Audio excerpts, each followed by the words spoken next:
I'm curious on your thoughts on this. Well, it's interesting that one of the go-to moves that Israel's considering right now as part of the Hezbollah displacement is to breathe life back into what was called the Southern Lebanese Army, SLA. Israel created this after their invasion in 1982 and their occupation of southern Lebanon. They created the Southern Lebanese Army.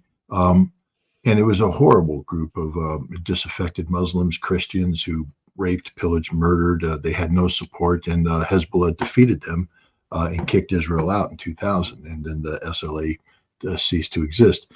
But Israel's going back to that model, which means that's all they know. The United States has a policy that treats Hezbollah as a terrorist organization, and we have been trying for some time now by enacting sanctions that target Lebanon and sanctioning Hezbollah to split Hezbollah out of the Lebanese body politic. But it hasn't worked. Hezbollah has actually become a viable political party, one of the most powerful political forces in Lebanon. It is part of the Lebanese government.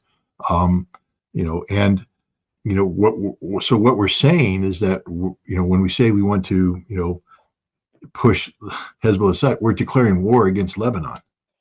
And that's the difference in the past. You see, in the past, when Israel occupied Lebanon, Hezbollah was not considered an extension of Lebanon.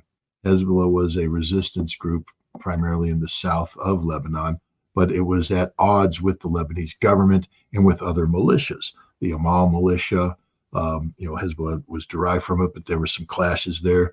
Definitely the Sunni Arabs, the Druze, the Christians, they were all opposed to Hezbollah. And many of them collaborated with the Israelis to take on Hezbollah or take on the Shia.